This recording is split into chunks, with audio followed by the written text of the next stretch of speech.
Chers amis, bonjour, bonjour à tous et à toutes. Ce matin, je vais vous montrer comment un agent double du système va faire pour tenter de discréditer le Front National, hein, c'est son objectif. Et pour ce faire, il va utiliser une thèse 100% conspirationniste qui traînait déjà sur les réseaux sociaux il y a bien 7-8 ans par là. En 2009, 2012, enfin quand je faisais des vidéos sur où je soutenais déjà le Front National. Vous allez voir, je vais laisser parler et je vais vous dire ce que c'est cette thèse après. Et lui, il y croit, hein, je peux vous assurer qu'il y croit.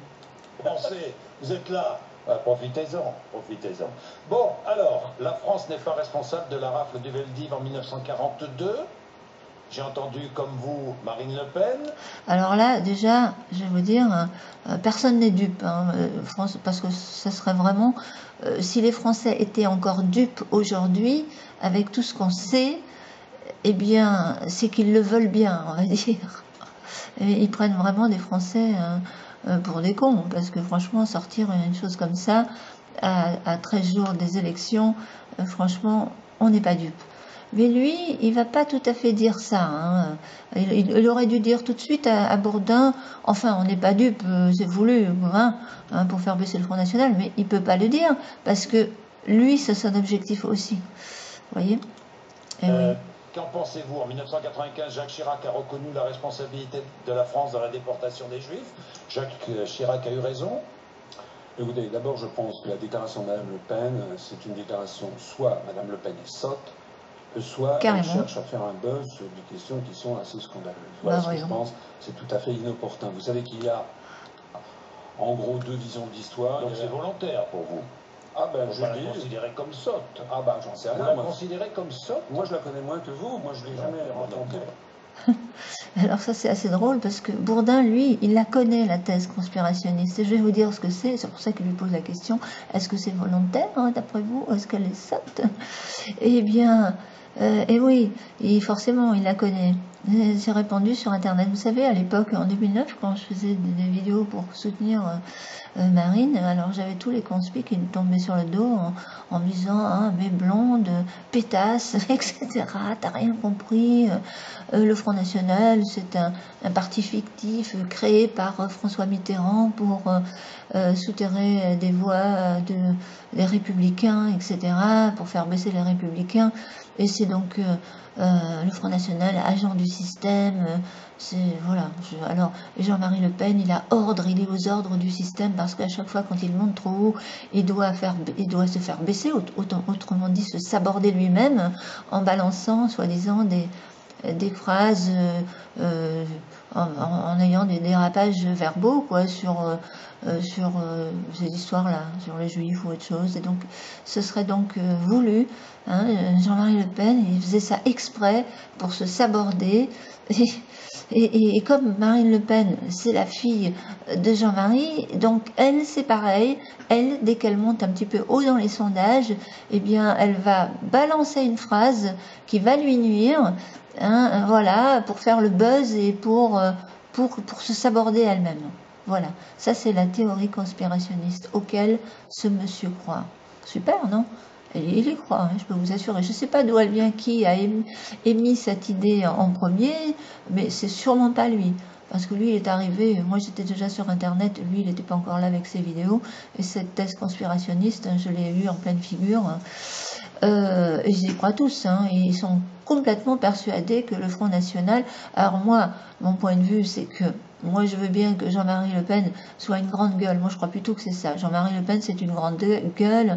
Il est brut de décoffrage, tout le monde le connaît. Il aimait bien provoquer, c'était son truc. Il s'éclatait à provoquer, et puis il disait ce qu'il pensait. Il était authentique, le mec. Hein. Voilà, moi, j'aime bien ces gens comme ça. Hein. Au moins, il est vrai, quoi. C'est pas un hypocrite. Et puis, il disait, sans réaliser les conséquences, l'impact, probablement, sur sa vie, enfin, sur son... Voilà. Donc, mais Marine Le Pen, et puis Jean-Marie Le Pen, c'est possible qu'il ne voulait pas le pouvoir non plus. Il en avait rien à foutre, peut-être du pouvoir, il était là pour faire de la politique, c'était son truc, provoquer, ça je veux bien l'accorder. Mais Marine Le Pen, bien qu'elle soit la fille à son père, c'est pas du tout le même caractère. Hein. C'est comme si on me disait, moi, toi, t'es ton père, t'es comme ton père, et non, je suis complètement différente de mon père, hein. Mais alors vraiment différente, quoi. C'est complètement fou, c'est tellement simpliste, des raisonnements comme ça. Alors Marine Le Pen, parce qu'elle est la fille de son père, donc forcément, elle est comme son père, elle a les idées de son père, elle ceci, cela, etc. Et en plus, Marine Le Pen, elle a raison. Elle a dit ce qu'elle pensait. Non, Marine Le Pen, elle est simplement, elle aussi, authentique. Ça, comme son père, elle est authentique. Elle dit ce qu'elle pense. Mais elle n'est pas d'accord avec son père. Hein. Parce que pour elle, toutes ces histoires, franchement, puis c'est vrai qu'il y a deux versions hein, là-dessus, il y en a peut-être même 3 des versions, vous savez, la vraie version de l'histoire, hein, puisque les historiens n'ont pas le droit de revenir sur l'histoire sans être taxés de négationnistes. Donc ça devient très compliqué. Et je crois que des affaires comme ça, il vaut mieux effectivement le laisser dans le passé. Et à 2 semaines des élections, franchement, on voit bien que c'est voulu. Personne n'est dupe. Personne n'est dupe. Alors, ça, il ne l'a pas dit carrément. Mais ce qu'il va dire, regardez. Avec elle, moi je ne sais pas. Mais en tout cas, moi à mon avis, c'est un mauvais buzz. C'est tout ça, ça jette en fait de la division entre les Français. Ça revient à toujours ramener des histoires nauséabondes. Moi je trouve ça minable. Voilà. Ah, il a les mêmes propos il a les mêmes propos que ceux du système, hein, des histoires nauséabondes. Mais ça c'est évident que ça c'est pas des histoires. C'est l'histoire, c'est tout. Mais quelle est la vraie version de l'histoire dans ça? Mais toujours est-il que le terme nauséabond, hein, il est très utilisé par les gens du système dès qu'on parle de la racaille des banlieues, de l'islam radical, Daesh, l'islamisation rampante et progressive et sournoise de la France, l'immigration massive, les camps, en ce moment les camps des réfugiés qui sont en train de cramer, là, les incendies, les Afghans et les Turcs qui se bouffent le nez dans un rix, qui mettent le feu au camp, et ensuite ils filment, j'ai vu. Oui, il faut pas en parler, tout ça. C'est des sujets très clivants. Forcément, il ne veut pas prendre le risque, hein, puisque je vous dis, c'est un agent du système, et pactisé avec le système, et lui, son rôle, c'est juste de faire baisser le Front National, c'est tout. Éventuellement, Mélenchon aussi. Les deux. C'est les deux partis qui sont très dangereux pour le système, qui sont visés. Voilà, Mélenchon, lui, il monte. Marine Le Pen, elle est stable, parce qu'elle a un socle très stable. Les frontistes, quand ils sont convaincus, on ne peut pas les faire changer d'avis. Hein, voilà, c'est tout. Puis sans parler du potentiel encore existant qu'elle peut aussi avoir. Donc voilà, il y a 2 partis très dangereux pour le système, et c'est ces 2-là qui vont... mais c'est surtout quand même Marine Le Pen, bien qu'il soit beaucoup plus à gauche, je dirais même l'extrême gauche, ce monsieur, c'est quand même Marine Le Pen qui à chaque fois s'en prend plein les gencives, hein, c'est vraiment voulu. Et alors, il a aussi un pacte, c'est obligé, hein, c'est tellement évident, c'est gros comme le nez au milieu de la figure. Alors le fait qu'il veut absolument se démarquer du Front National, ah oui, en jouant sur les mots, attendez, tiens, je vais laisser parler encore un peu. Le fond, vous savez qu'il y a deux visions. Il y avait la vision gaulienne. Oh, là, il a raison, il va hein. C'est-à-dire que la légitimité s'était réfugiée à Londres, c'était la vision de Charles de Gaulle, de Georges Pompidou, d'Alain Giscard d'Estaing et de François Mitterrand. François Mitterrand qui d'ailleurs avait protégé René Bousquet. Qui était... De toute façon, je vais vous dire, à l'époque... ce qu'il faut bien savoir, je vais vous raconter ça avec mes mots à moi, hein, de ce que j'ai retenu de cette histoire. À l'époque, tout simplement, les socialistes, ils étaient tellement dans leurs petits souliers face à Hitler qu'ils savaient plus du tout quoi faire, qu'ils ont appelé Pétain à la rescousse, hein, et puis, et voilà. Et donc, c'est complètement dingue, parce qu'à l'époque, déjà, la France, elle n'avait pas les moyens de faire la guerre, alors que c'est la France qui a déclaré la guerre quand même. Hein, si je ne m'abuse, reprenez-moi, hein, si je m'abuse, hein, je peux me tromper, je ne suis pas un spécialiste de la Dernière Guerre mondiale. Je ne fais que lire les articles, moi aussi, mais il me semble bien que j'ai lu ça, et qu'ils n'avaient pas les moyens de faire la guerre, et alors donc, c'est que, voilà, ils ne pouvaient pas gagner la guerre, hein, cette guerre, alors que les socialistes, ils étaient sûrs, hein, ils se sont surestimés, ils croyaient qu'ils allaient pouvoir gagner cette guerre. Ils ont déclaré la guerre à cause des accords, de quoi déjà, des accords de Cologne, ouais, je crois. Enfin, et puis c'est un petit peu grâce aux Russes aussi que tout ça, parce que c'est les Russes qui ont découvert les premiers camps de concentration, quand même. Hein. Enfin, il y a beaucoup, il y a plusieurs versions, mais allez vraiment écouter les gens qui sont spécialisés dans ce domaine, parce qu'alors là, et puis alors les collabos du côté des socialistes, etc., avec, et puis Mitterrand qui a quand même décoré Pétain de la Francisque, c'est quand même énorme, de la décoration de la Légion d'honneur, c'est pas ça, non? Ouais, je vous dis, si je me trompe, comprenez-moi. En gros, c'est ça. Allez vous informer là-dessus, parce que je vous assure, hein, c'est énorme. Enfin, tout ce qu'il faut retenir, là, c'est que c'est vous, à 13 jours des élections, venir poser ces questions à Marine Le Pen, hein, on n'est quand même pas dupes. Il faut pas prendre les Français pour des cons, quoi. Et ils nous prennent pour des cons. Oui. Et puis après, il y a eu Jacques Chirac, parce que c'est vrai aussi qu'il y a une autre vision des choses, c'est quand même les fonctionnaires de l'État français qui ont participé à ces administrations. Alors je pose une question qui coule de source. Est-ce qu'il faut maintenir la loi Guesso pénalisant le négationnisme? Je ne reviendrai pas sur ces lois. Je pense que de toute façon, il faut maintenant regarder vers l'avenir et qu'il ne faut pas passer son temps au moment des... Non, ça c'est parce qu'il ne peut pas en parler de cette loi. Il a ordre, ce monsieur est aux ordres du système, il ne doit pas parler de tous les sujets qui fâchent, c'est tout. Voilà. La loi Guesso, c'est une loi qui, de mon point de vue, hein, elle devrait être abolie parce que ça empêche les historiens de faire leur boulot. Ça veut dire qu'on est obligé d'accepter une seule et unique version de l'histoire, la version officielle, même si elle est fausse. Voilà, c'est tout. Alors, comme nous, on est pour la liberté d'opinion, la liberté d'expression et la liberté pour les historiens de faire leur boulot, donc on est pour la suppression de la loi Guesso, c'est tout. Voilà, mais lui, il ne peut pas en parler, parce que pour lui, c'est un sujet sulfureux, clivant, et il ne faut pas en parler. Il a ordre de ne pas en parler. Voilà, c'est tout. De 2017 à ressasser des souvenirs de cette époque. Voilà ce que je pense. Alors regardons l'avenir avec vous, ni à droite ni à gauche. Mais c'est pas nouveau. Ni à droite ni à gauche. C'est un monsieur qui ne se positionne pas. Hein. Nichot, c'est un tiède, voilà, hein, comme il est dit dans les textes. Hein, je te vomirai de ma bouche parce que tu n'es ni. Il ne veut pas prendre de risques, tout simplement. Parce que lui aussi, il veut ratisser très large.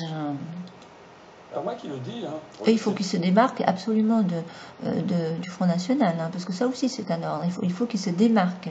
Il faut qu'il n'utilise pas les mêmes termes, etc. Donc il va se dire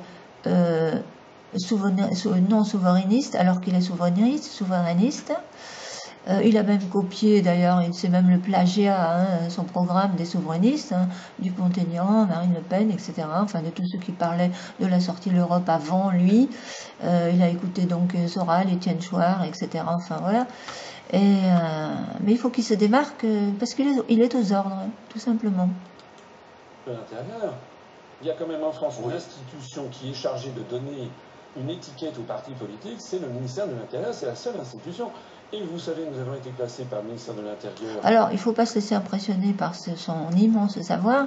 Tout ça, je vous dis, il a pratiquement le même programme que les souverainistes, mais il va chipoter sur les détails, les articles de loi, le bassin juridique, tout ça, c'est pour en jeter plein la vue, pour éblouir tous les gens crédules sur Internet. Parce que c'est sur Internet qu'il va rester, continuer à exister, nulle part ailleurs. Son but, c'est ça. Voilà.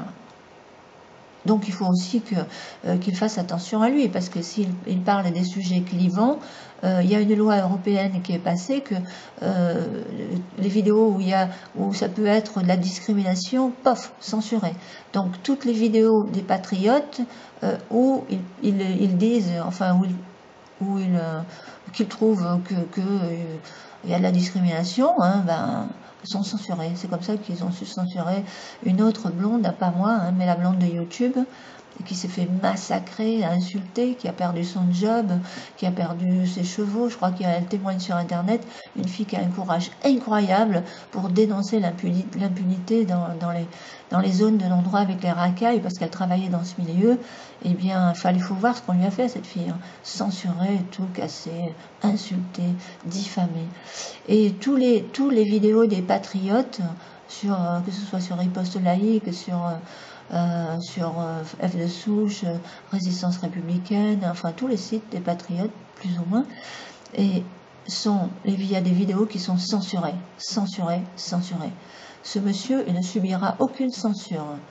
Lui, aucune censure au niveau de ses vidéos, parce que faut pas qu'il touche aux sujets sensibles, parce que s'il touche à ces sujets sensibles, ses vidéos sont immédiatement censurées. Donc ça, c'est un pacte qu'il a avec... C'est un pacte avec le système, c'est un agent double. Divers, c'est-à-dire en effet, ni à droite ni à gauche. Moi, je me plais à dire qu'on est au milieu des Français. Ah oui, bien sûr. Mais vous savez, au milieu de nulle part. Pas de raison particulière de me faire plaisir. Donc s'ils l'ont fait, c'est parce qu'ils ont examiné à la loupe les analyses, les propositions et qu'ils sont parvenus à ça. Alors, vous n'êtes pas souverainiste, vous ne voulez pas. Hein, voilà. On vous qualifie de souverainiste. Non, parce que les non. souverainistes, vous savez ce que c'est? Ce sont des gens qui ne savent pas ce qu'ils veulent et qui ne veulent pas ce qu'ils savent. Voilà. Discréditer les souverainistes alors qu'il est souverainiste, c'est vraiment... Je n'ai jamais vu quelqu'un d'aussi fourbe, d'hypocrite que ce monsieur. Pour moi, c'est le summum de l'hypocrisie, de la fourberie, comme c'est ahurissant. Hein. Vous êtes pour une forme de libération nationale, oui, c'est votre programme. Candidat du Frexit, vous l'affichez. C'est le national-socialisme, oui, qui veut nous mettre en place le nouvel ordre moral coréen. Vous l'assumez. Tout votre programme tourne autour de l'article 50. L'article. Non, pas tout mon programme. Enfin, beaucoup. Beaucoup, pas. Ah oui, tiens, j'en profite pour répondre à tous ceux qui sont là. Ah, mais on ne peut pas sortir, etc. Il faut l'accord des 27 et des 29, je ne sais pas combien, gna gna gna. Et puis, ils sont contents, là, ils n'arrêtent pas de me balancer ça sous les vidéos. Oh, répondez à cette question. Et le Brexit, alors, comment ils ont fait, les Anglais? Ok? Il faut arrêter, là. Il faut arrêter de nous prendre pour des imbéciles. Mais c'est pas possible, hein, ça. Ah non, mais la stratégie de Marine Le Pen, elle sait ce qu'elle fait, vous inquiétez pas, elle sait ce qu'elle fait, et elle tiendra ses promesses de référendum si vraiment on doit sortir dardard, et ça se fera dans les 6 mois comme avec les Anglais, point c'est tout, mais sa stratégie, elle est beaucoup plus douce et beaucoup plus démocratique que ce monsieur qui vous raconte n'importe quoi, parce qu'il croit réellement être... au second tour. Hein. On lui a dit, faites-le croire. Hein. Il faut absolument le faire croire hein, à tous les crédules sur Internet hein, pour qu'on vote pour lui. Comme ça, hop, rafler les voix du Front National ou de Mélenchon. Hein, je vous dis, c'est les deux partis qui sont dangereux pour le système. Et donc... regardez, là j'ai bien cliqué sur le visage. Là, on a vraiment l'expression de la fourberie. Là, méfiez-vous. Alors, je vous dis... Ce monsieur je maintiens ma position, ce monsieur est un agent double, si vous ne savez pas ce que c'est qu'un agent double, allez voir double 0007, ah tiens, je vais l'appeler comme ça, double 0007, agent double, et son objectif est très très clair, et son immense savoir, ses articles de Rohan, son chipotage sur tout ça, et que les présidents devraient savoir absolument, mais bien sûr, hein, je vous dis, ils sont obligés d'avoir tout dans la tête, c'est le cloud dans la tête, hein. Mais non, cher monsieur Asselineau, un président, ça fait que présider, ça devrait faire des discours de temps en temps, et il devrait laisser son gouvernement gouverner, hein, son cabinet, ses cabinets ministériels, son ministre des Finances, hein, ses comptables, ses conseils, qui eux vont se charger des détails techniques et des articles de loi.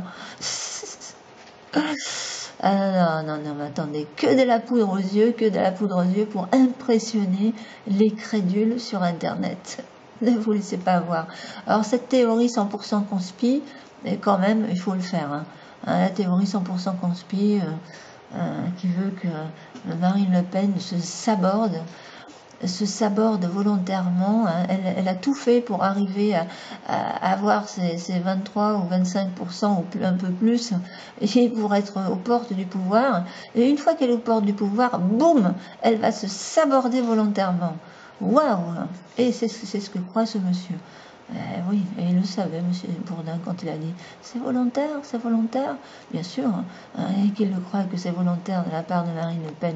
C'est ahurissant. Allez, dites-moi ce que vous en pensez, parce que là, moi, j'aimerais bien avoir vraiment objectivement, je ne demande pas les avis des UPR, on les connaît, les avis des UPR, mais d'autres, si vous pensez vraiment que c'est crédible, ça. J'attends vos commentaires. Mais là, franchement, merci pour l'écoute.